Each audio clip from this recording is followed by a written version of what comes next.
사랑하는 성도 여러분, 오늘 이 시간 하나님의 말씀이 여러분의 삶에 깊이 울려 퍼지기를 소망합니다. 잠시 세상의 소음을 내려놓고 주님의 세미한 음성에 귀 기울이는 복된 시간이 되기를 기도합니다. 만약 오늘 이 말씀이 여러분의 마음에 단비처럼 내린다면 이 은혜를 주변의 다른 영혼들과도 나누어 주십시오. 여러분의 나눔을 통해 또 다른 누군가가 하나님의 음성을 듣는 통로가 될 수 있습니다. 여러분의 그 귀한 손길 위에 하나님의 크신 축복이 함께 하시기를 간절히 바랍니다. 우리는 늘 세상의 소음 속에서 살아갑니다. 끊임없이 울리는 메시지, 분주한 일상, 사람들의 기대와 평가, 그리고 우리 내면의 걱정과 불안의 소리까지. 이 모든 소음이 거대한 벽이 되어 하나님의 음성을 듣지 못하게 가로막고 있습니다. 성경은 말씀하십니다. 귀 있는 자는 성령이 교회들에게 하시는 말씀을 들을지어다. 하지만 우리가 의식적으로 이 소음을 멈추지 않는다면 그 말씀은 결코 우리에게 들리지 않을 것입니다. 오늘 우리는 삶의 거대한 전환점을 맞이한 두 인물, 엘리야와 예수님을 통해 어떻게 이 세상의 소음을 잠재우고 하나님의 뜻에 온전히 집중할 수 있는지 그 지혜를 배우고자 합니다. 엘리야 선지자는 갈멜산에서 바알의 선지자 450명과 홀로 맞서 싸워 하늘에서 불을 내리는 엄청난 기적을 행했습니다. 그것은 매우 극적이고 시끄럽고 강력한 승리였습니다. 하지만 그가 마주한 진짜 문제는 바알의 선지자들이 아니라 3년 반 동안 이어진 끔찍한 가뭄이었습니다. 땅은 메마르고 백성들은 고통받고 있었습니다. 불을 내렸던 그 방식으로는 비를 내리게 할 수 없었습니다. 다른 종류의 싸움에는 다른 종류의 집중력이 필요했습니다. 엘리야는 다시 산꼭대기로 올라갑니다. 그리고 그는 땅에 꿇어 엎드려 그의 얼굴을 무릎 사이에 넣습니다. 여러분, 한번 상상해 보십시오.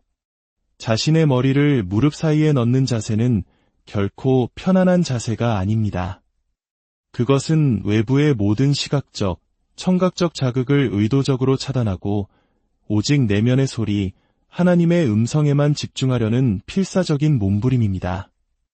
그는 세상의 소음을 멈춘 것입니다. 우리 삶도 마찬가지입니다. 과거에 성공했던 방식이 오늘의 문제를 해결해 주지는 않습니다. 어제의 기적이 오늘의 가뭄을 해결하지 못할 수도 있습니다. 하나님께서는 우리에게 새로운 차원의 승리를 주시기 위해 새로운 차원의 집중을 요구하십니다. 여러분은 지금 어떤 가뭄을 겪고 계십니까?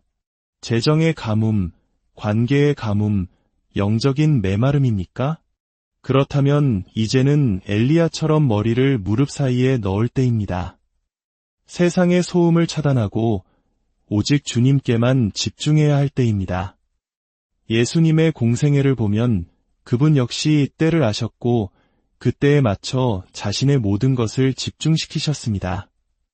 가나의 혼인잔치에서 포도주가 떨어졌을 때 어머니 마리아가 도움을 청하자 예수님은 말씀하셨습니다. 여자여, 나와 무슨 상관이 있나이까? 내 때가 아직 이르지 아니하였나이다. 예수님은 그 순간이 자신의 때가 아님을 분명히 아셨습니다. 그분의 사역은 아직 시작되지 않았습니다. 물론 그분은 어머니의 요청에 따라 물을 포도주로 바꾸는 첫 기적을 행하셨지만 그것은 그분의 거대한 계획에 있어 일종의 예정되지 않은 일이었습니다. 하지만 시간이 흘러 마침내 그분의 때가 이르렀습니다. 성경은 이렇게 기록합니다. 예수께서 승천하실 기약이 차감해 예루살렘을 향하여 올라가기로 굳게 결심하시고 이 표현에 주목해야 합니다. 히브리 원어로는 얼굴을 고정했다는 의미입니다. 더 이상 주변의 요청이나 방해에 흔들리지 않고 오직 십자가라는 단 하나의 목표를 향해 자신의 모든 존재를 고정시킨 것입니다. 우물가의 여인과 대화하며 시간을 보내거나 무리를 피해 홀로 기도하시던 모습은 더 이상 없습니다. 이제 그분의 발걸음은 오직 예루살렘을 향합니다. 그분의 눈빛은 오직 십자가를 향합니다. 바로 이것이 때가 이르렀을 때 우리가 가져야 할 자세입니다. 여러분의 삶에도 바로 그 때가 있음을 아십니까? 더 이상 망설이고 미루고 변명할 수 없는 순간, 하나님이 주신 사명을 향해 여러분의 얼굴을 굳게 고정해야 하는 바로 그 순간 말입니다. 많은 사람들이 자신의 목적지를 흘깃 보기만 합니다. 사진을 찍고 잠시 감탄하지만 결코 그곳을 향해 굳게 결심하고 나아가지 않습니다. 그들은 캐주얼 크리스천으로 살아갑니다. 주일에는 교회를 찾지만 삶의 운전대는 결코 예수님께 내어드리지 않습니다.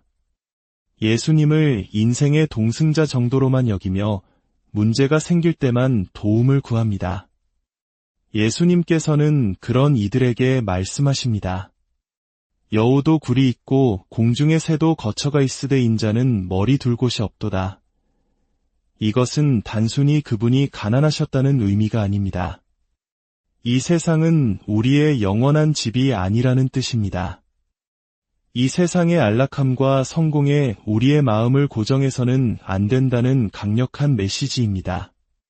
예수님께서 예루살렘으로 가시는 길에 한 마을이 그분을 받아들이지 않았습니다. 바로 사마리아였습니다.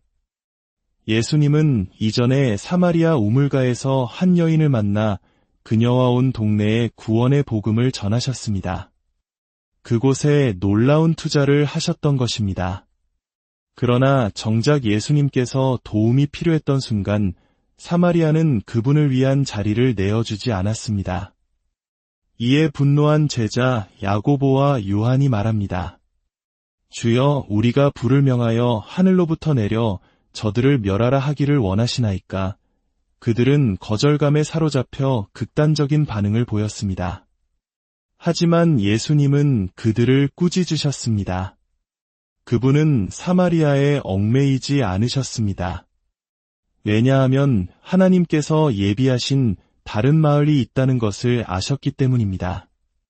사랑하는 여러분, 이것이 우리에게 주는 교훈이 무엇입니까?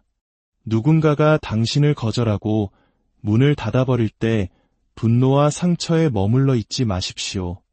그것은 하나님께서 당신을 위해 더 좋은 다른 마을을 예비해 두셨다는 신호입니다.